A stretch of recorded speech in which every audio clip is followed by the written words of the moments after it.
What is up, you guys, and welcome back to another live stream here on the Sergeant Tank Pets YouTube channel. Today we're going to be talking specifically about different aspects of fish or aquarium club auctions and different things that pertain to the auction, how to prepare for the auction, and just give you some tips and tricks, and of course take your guys' questions here live. If you have any questions, feel free to go ahead and put it here in the live chat. And in the replay, if you're watching this, feel free to go ahead and put down in the comment section any questions that may have not been answered here today.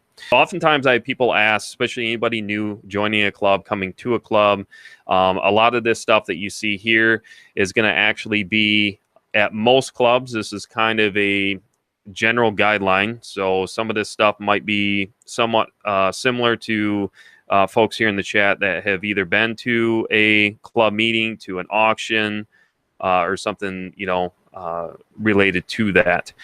This is a form for which you would be utilizing in order to sell your fish at an auction. And we call these just bag forms or labels for your fish bags. And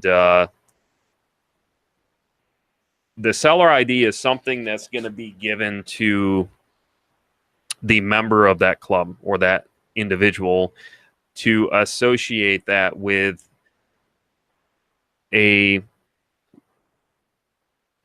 spreadsheet, let's say, through electronic form in order to generate a check after the auction. So let's say you have a spring and an annual auction or even a winter auction. However it is based on that specific area. You would have a lot of times your initials as long as that seller ID isn't taken. What that does is that makes it easier to recognize through the system when you're entering this stuff in. Because as you can imagine, you're going to have in upwards of could be 500, it could be 1,000, which is uncommon, of actual quantity of bags going through any given auction, depending on the market. So organizing 500 or 1,000 or even more bags based on, each individual, and you may only have, let's say, 50, 60, it could be 100 sellers. It can get quite overwhelming if things aren't entered appropriately. And oftentimes what we find, and we'll get a little bit more into this here in a minute, but we'll get a little bit more into the details behind some other aspects of this. So hopefully it makes sense to you guys. But before we get into that, I wanted to just show you guys kind of a visual aid here to help you better understand where I'm coming from.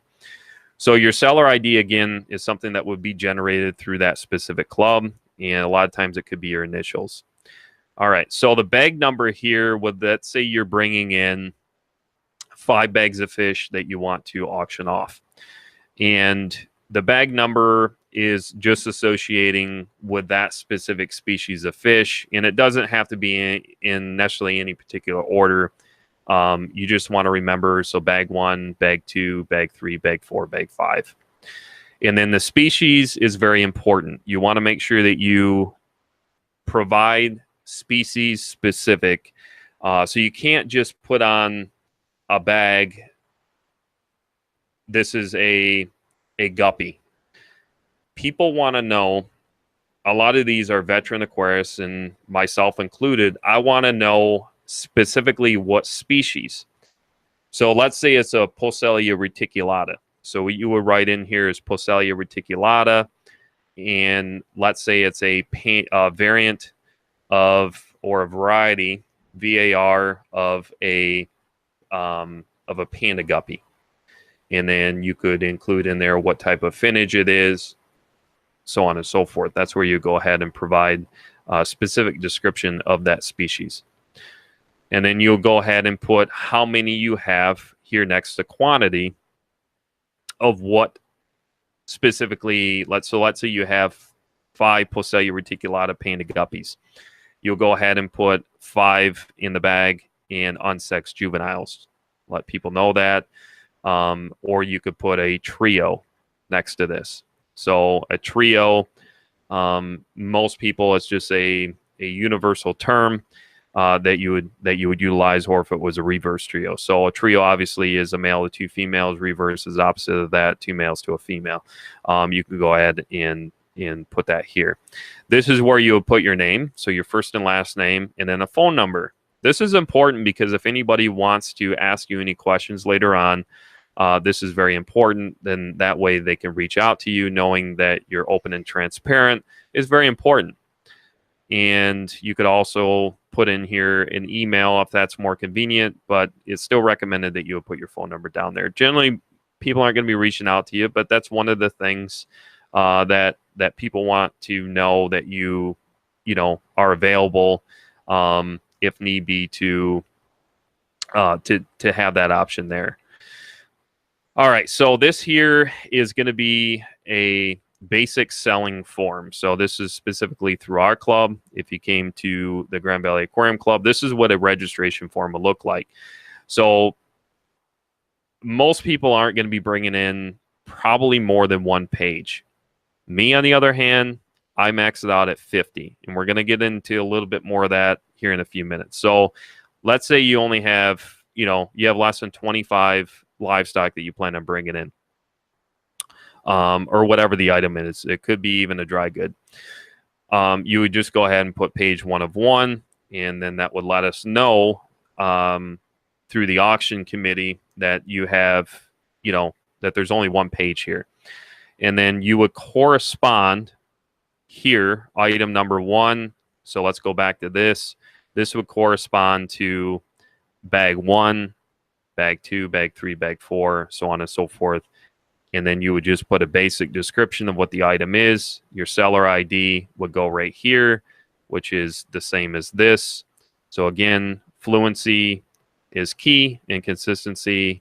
And then the sell price is where the auction committee, after the item sells, that would go down right here. So we handle this on our end through the volunteers and those that are working at the auction table.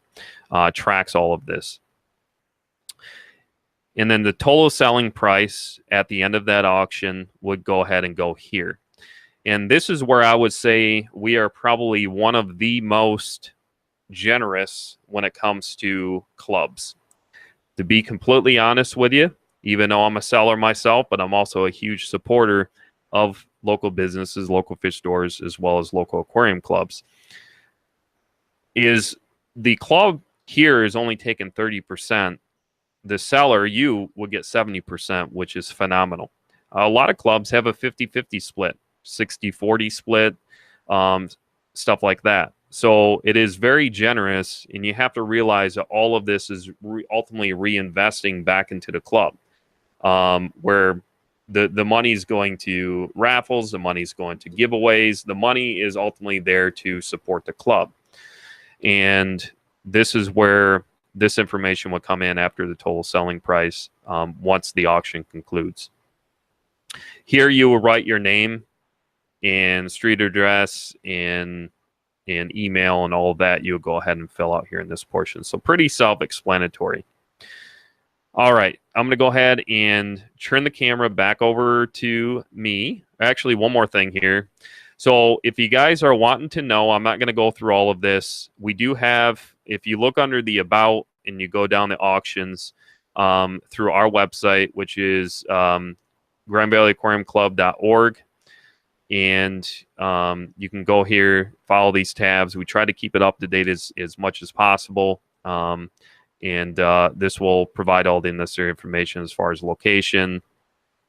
There is a discrepancy that we'll have to try to get corrected, but I do notice a discrepancy here in the date.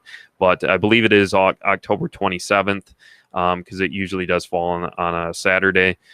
This would actually be that Sunday, which is not going to be accurate. So it'd be October 27th, and then here you will find those same forms to download and print off to make it convenient for you. the ones that we just took a look at. And then it explains the buy it now table.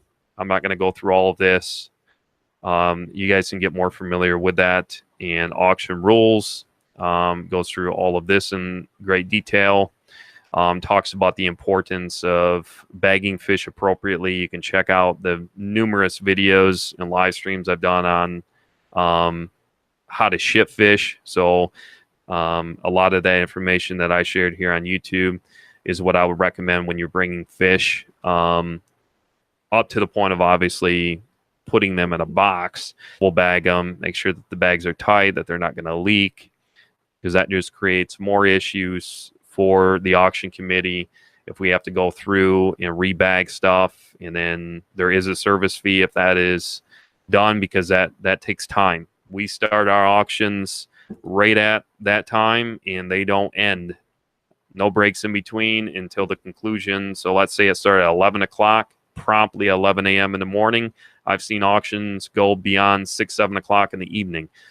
And you have individuals that take turns as far as being the auctioneer. And the main thing is just keeping things fluent, keeping things moving along, because it can get quite overwhelming.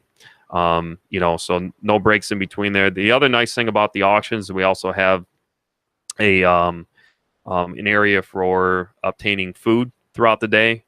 So coffee, pop, water, and then a lot of times you're either going to have some type of like pulled pork, hot dogs, chips, that type of stuff, snacks. So there is that option available for most of the day. Typically, the checks would be mailed out at the conclusion, so you won't be getting your check the day of the auction. Within a week or 2 weeks, you would then have a check mailed to your house for your cut of that. And hopefully you can take something away from it. Hopefully it inspires you guys more than anything at all.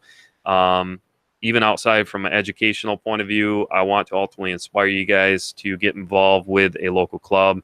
And if an auction is a way to inspire you guys to do it, then hey, more power there. But with that being said, you guys, make it a great rest of the week. One is always stay encouraged. Keep on keeping on. Happy fishing.